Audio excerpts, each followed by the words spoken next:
Hello everyone, I am an active trainer from Department of Career Planning and Development of Chandigarh University. So today we are going to discuss the topic of remainder. So in remainder, let us see how to find the remainder of the highest power numbers. Any higher power numbers, we have to find the remainder for those numbers. Okay. So first of all, we will discuss the simple concept of the remainder, how to solve the simple concept. Then we will see one or two theorems of the remainder which will help us to find the higher power numbers remainder. Okay. So first of all, simple division concept. Simple division will tell us what? It will tell us that dividend is any number which we have to divide. Any number which we have to divide will be equals to, this will be equals to divisor, which is the number by which we have to divide this number, dividend. Divisor is the number by which we have to divide the number which is dividend, multiply by quotient. Multiply by quotient plus remainder. So this is the remainder which we have to find. This value of remainder is what we have to find. So this is the simple remainder theorem which we will, simple remainder concept, simple formula for the remainder which we always write. Now, if we write this as a division method, divisor will be here. Here it will be the dividend, and we find the quotient, and after this we left with the remainder after dividing this number. So from here we generate one or two concepts, one or two key points. First point is remainder. Remainder must be less than divisor. Remainder must be less than the divisor. Okay, this is the first point which we have to remember. Then second point says if the remainder is 0, if remainder is 0, then divisor is the perfect factor of dividend. Then divisor is factor of dividend. Okay. So this is the first basic concept which we have derived from this simple formula. These are the two key points which we have to remember. Now let us see how to find the remainder of any number. Firstly, let us take any number, simple number, like I am taking. You have to find the remainder of, number given to us is 100 multiplied by 8 minus 6 divided by 2. Divided by 2, we will take it as plus 2. For this, we have to divide this number by 7 and we have to find the remainder. 100 multiplied by 8 minus 6 plus 2 divided by 7. Find the remainder of this number. So let us see how to use the remainder concept before multiplying this. First concept is we just multiply this value, then divide the value by 7 and find the remainder. This is the normal way. Now we also write it as with the another way, another concept how to solve this. Write it as remainder of. We can write it individually also, like 100 divided by 7, 8 divided by 7, 6 by 7 and 2 by 7, and find the remainder of all those numbers. Remainder of 100 when divided by 7, then this sign will remain as it is, multiply by remainder of 8 when divided by 7, then minus sign as it is, remainder of 6 when divided by 7, and at last plus sign, remainder of 2 when divided by 7. find all these remainders, then find the value. So whenever 100 is divided by 7, the remainder will come out as 2. Multiply this by 8 divided by 7, remainder will be 1, minus 6 is divided by 7, remainder will be as it is, that is 6, and 2 is divided by 7, then the remainder will be 2. Solve this, it will be 2 into 1, that is 2, minus 6 plus 2, it will be what? Minus 2. So if it is minus sign, then just add 7 to it. If it is in negative, then just add 7 to it. You will get your remainder as 5. If there is any negative value, then just add the divisor to the given remainder. Just add the divisor to the negative remainder and you will find the exact remainder, which will always be positive. Make sure we always have to find the remainder in positive value. We always have to find the remainder in positive value. Now let us see if there is a negative sign. Let's see the concept of negative remainder. Let us see the concept of negative remainder, how we use the negative remainder concept in our question to make it simpler. So I am taking an example. Let us say the example is 2 raised to the power 101. This is divided by 3 and we have to find the remainder for it. Find the remainder of 2 raised to the power 101. Whenever this number is divided by 3, then find the remainder. Okay, so this is the question. Here I will use the concept of negative remainder. Okay, so this is only the concept, short trick to solve the remainder questions. Okay, so let's see how to solve this. So whenever we divide 2 by 3, whenever we divide 2 by 3, the remainder will be what? It will be 2. It will be 2 in positive value, and if I have to write it in negative it will be minus 1. I am writing it as minus 1 in negative, and I have told you if it is minus, just add divisor to it. If I add plus 3 to it, it will definitely come out as 2. It will definitely come out as 2, which is the remainder. I am using minus 1. Now, if it is 2 raised to the power 101, means 2 is multiplied by 101 times. 2 is multiplied by 101 times. So every time we have to find the remainder of 202 when divided by 3 for 101 times. So the remainder of 2 when divided by 3 for 101 times, it will be always be minus 1. It will always be minus 1 for 101 times. So minus 1 raised to the power 101, and if it is 101 is odd, so it will definitely comes out as minus 1.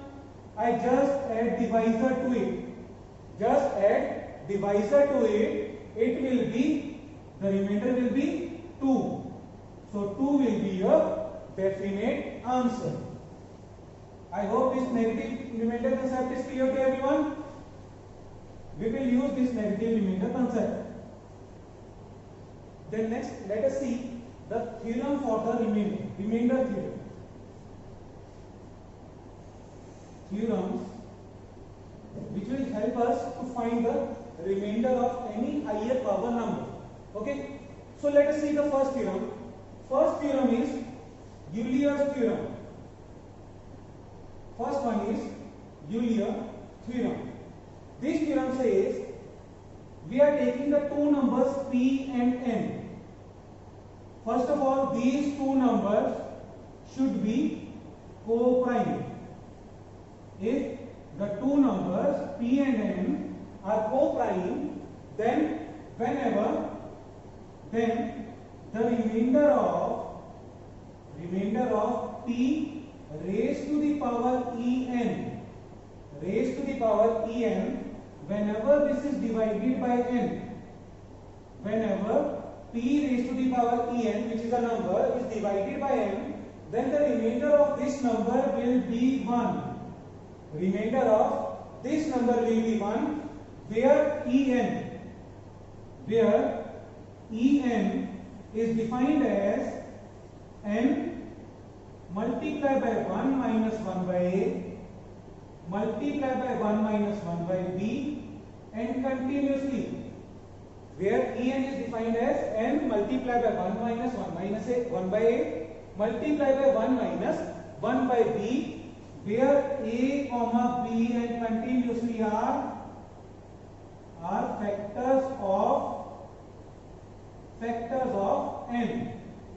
factors of n. So if there are 3 factors of n, we will use a, b, c. If there are 4 factors of n, we will use a, b, c, d. And if there is only 1 factor of n, then we will use only a. This is the first theorem of our concept of the remainder theorem. So let's see by example how to use this theorem. So the example for this is, example will be 21 raised to the power 865 when this is divided by 17. When this number is divided by 17, then we have to find the remainder for this number.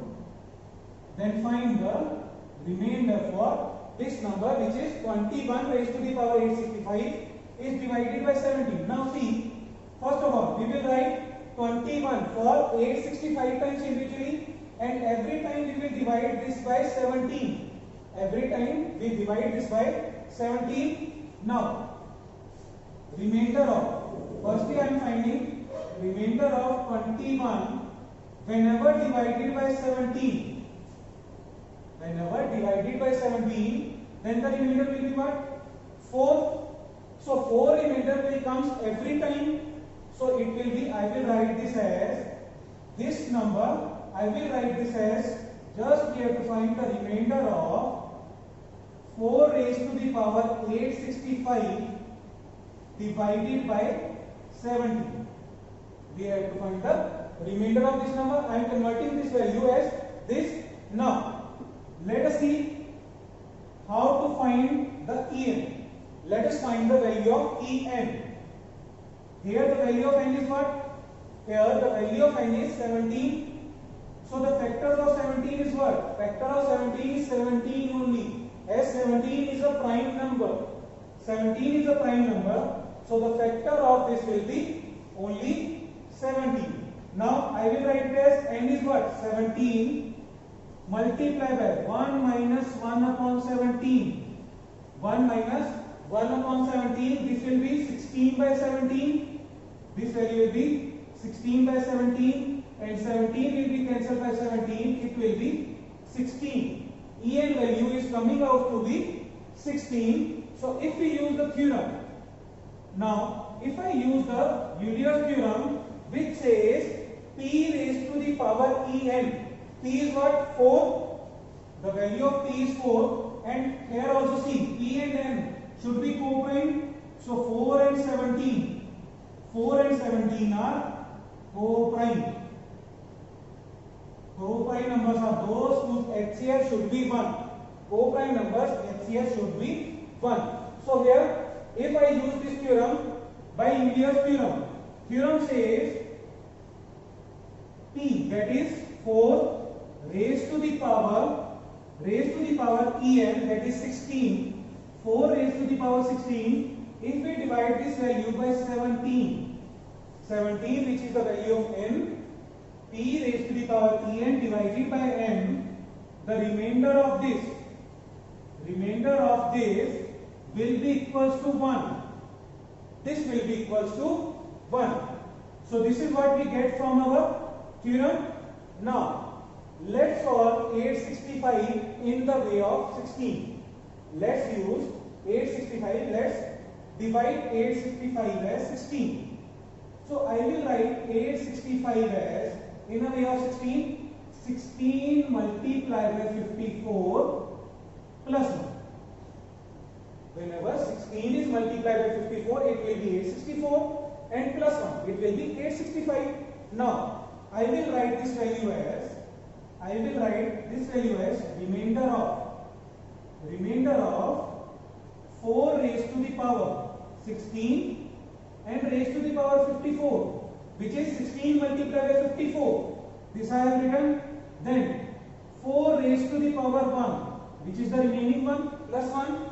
This total is coming out as 4 raised to the power 865. This should be divided by 17. This value should be divided by 17, and we have to find the remainder. Now, here the remainder will be what? Remainder will be 1 over here. As we have seen, the remainder of 4 to the power 16, whenever divided by 17, the remainder is 1. Now here the 1 will comes for 54 times. So every time the remainder is 1. So the total value for the remainder will be 1. And 1 will be multiplied by 4 when divided by 17. Then the remainder will be 4. So the complete remainder will be 4. So 4 will be your final answer. So in this way we will use Euler theorem. So let us start with the Fermat-Little theorem. Fermat-Little theorem says the remainder of a number a raised to the power p minus 1. Whenever this number is divided by p, then the remainder will be 1. Then the remainder will comes out to be 1. Here make sure a and p. Make sure a and p should be co-prime. You must make sure that a and p should be co-prime. And here remainder of a raised to the power p. The number is a raised to the power p. Whenever this is divided by p, whenever this is divided by p, the remainder will be a. Remainder will be a. This is the Fermat-Little theorem. Now let's move to the one more theorem, which is Wilson theorem. Wilson theorem says remainder of, here we use the concept of factorial. Factorial value will be given to us. So the remainder of p minus 1 factorial, whenever this number is divided by p, then the remainder will be p minus 1. Remainder will be p minus 1. And if remainder of p minus 2 factorial, p minus 2 factorial, whenever this is divided by p, then the remainder will be 1. Remainder will be 1. Make sure this is very important theorems. Okay, we will use these theorems in our question. Now let's solve these questions. Now let's try to solve these questions one by one, and we will use all our theorems. All our theorems in the given question. Now let's solve one by one. Let us take the first question. This one. This says what? Remainder of, you have to find the remainder of 13 to the power 18. Whenever this is divided by 19, then what will be the remainder? You will solve this by two theorems. Firstly, you can use the Euler theorem. Firstly, you can use the Euler theorem, as 13 and 19 are the co-primes. So you will find the value of En. The value of En will be 18, and you will definitely say the remainder will be 1 by Euler theorem. You can also use Fermat-Little theorem. Fermat-Little theorem says what? Remainder of a raised to the power p minus 1. Whenever this is divided by p, remainder this is 1. Now see, a value is 13, p value is 19, and 19 minus 1, which is 18, is coming in our power, and 13 and 19 are the co-prime. 13 and 19 are the co-prime, as there is HCF of 1. So the remainder of this will be 1. Remainder of this will comes out to be 1. Similarly, let's use the concept of again Fermat-Little theorem in this question. Again, 72 and 41 are the co-prime numbers, and in the power we have p minus 1. So a to the power p minus 1 divided by p. Remainder for this also will come out to be 1. Now let's find the remainder of this number. Now let's find the remainder of this number, that is 82 to the power 40. When this is divided by 41, you have to find the remainder of this. Now, firstly, you must check whether a and p are co-prime or not. Here the value of a is 82, the value of p is 41. But 82 and 41 are not co-prime. Here 82 is directly divisible by 41. 82 is directly divisible by 41. So we will say the remainder of this will be 0. Remainder of this will be 0. Now let's solve this question. Let's move to the next question, where we have to find the remainder of 97 factorial. Remainder of 97 factorial when this is divided by 101. When this number is divided by 101. Now see, the Wilson theorem says what? Remainder of p minus 2 factorial. Whenever this is divided by p, the remainder will be what? Remainder will be 1. Now p minus 2, 101 minus 2. So if p value is 101, then p minus 2 will be what? It will be 99. So remainder of 99 factorial, when this is divided by 101, then the remainder is coming out to be 1. This is the Wilson's theorem. Now let's solve 99 factorial. Let us solve 99 factorial. We will open this 99 factorial and we will write it as remainder of 99 multiply by 98 and multiply by 97 factorial as it is. This should be divided by 101 and the remainder of this is 1. Remainder of this is what? 1. Now we will use this again. Now from here the remainder of see, when 99 is divided by 101, 99 is divided by 101, then the positive remainder is 99. But we will use the negative remainder concept over here. So the negative remainder will be what? In negative it will be minus 2. It will be minus 2 with 99, and with 98 the remainder will be what? With 99 the remainder will be 98, the remainder will be minus 3, and I am letting the remainder of 97 factorial when divided by 101, I am letting it as the remainder of r. I am letting the remainder of r, and again we have to divide this number by 101. We have to keep on dividing this value by 1 till we get the value of this as less than the divisor. Till we get the value of this number less than the divisor, we will keep on dividing this. Okay, so 101 will be remain as intact.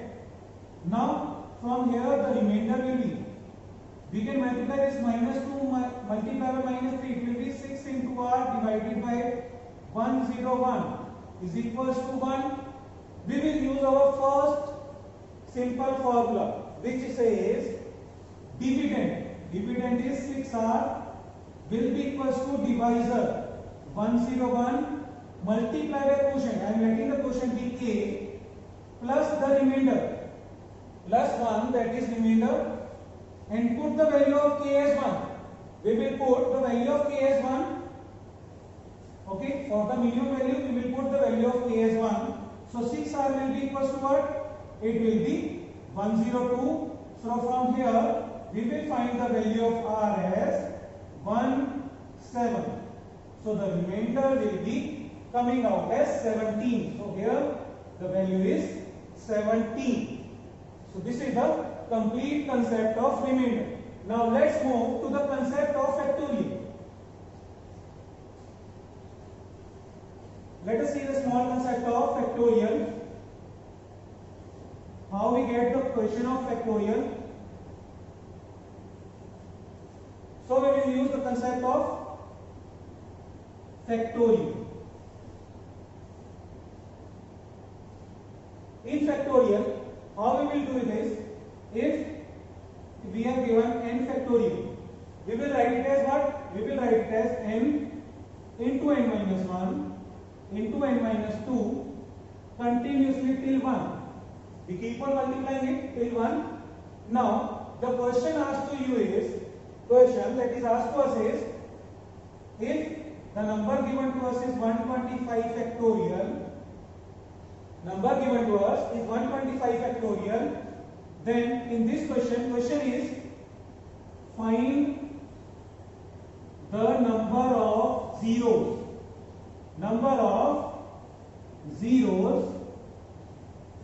In 125 factorial. We have to find the number of zeros in 125 factorial. Now let us see how to solve this type of question. This is the type of question we will get from the number system in case of factorial. Now let's see how to solve. Number of zeros. The zero will definitely become whenever the 2 is multiplied by 5. Everyone must be agree with this, that whenever 2 is multiplied by 5, we will get 1 0. Okay. So whenever the number of pairs, whatever will be the number of pairs of 2 and 5, we will get that much of zeros. We will get that much number of zeros. So we just have to find the number of 2's and number of 5's in the 125 factorial. Now let's see how to solve this. 125 factorial is what given to us. Now, firstly let us find the number of 5's. Number of 5's, how we will find? Write the number, that is 125. Firstly, make sure this should be the prime number. This should be the prime number. These product will be the prime number. If here it is 6, then again factorize it. 2 into 3. Then only you will apply this. Okay. So 5. Number of 5's. Just divide the given factorial by 5. 125 by 5 is equals to 25. Again this value by 5. 25 by 5. It will be what? 5. Again divide 5 by 5. It will be 1. We are finding the quotient, not the remainder. We are finding the quotient and again dividing the quotient by 5 till we get the quotient as 0. Now if I divide 1 by 5, the remainder of the quotient will be 0. So the total number of 5 will be, just add these values. So 25 plus 5 plus 1. It will be how much? It will be 31. So the number of 5 is 31. Now let us find the number of 2's. Number of 2's will be 125 divided by 2. It will be 62. Just find the quotient and ignore the remainder. We do not have to find the remainder, we just have to take care of the quotient. So 125 whenever divided by 2, the quotient will be 62. Again divide 62 by 2. It will be 31. Again divide 31 by 2. Quotient will be 15. Again divide 15 by 2. It will be 7. Again divide 7 by 2. It will be 3. Again divide this by 2. It will be 1. So this is the quotient, and if I divide 1 by 2, it will be 0. So we have to find the quotient till we get 0 as our quotient, final quotient as 0. Now 3 plus 1, that is 10, 11, then 26. 26 plus 31, it will be 57, and 57 plus 62, it will be how much? 9 and 119. So the number of 2's are 119 and number of 5's are 31. Number of 5's are 31 and number of 2's are 119. So the number of zeros will be the pair of 2 and 5. So whatever the least value is of 5. So the number of 5's are 31, which is the least one between these two. So the number of zeros will be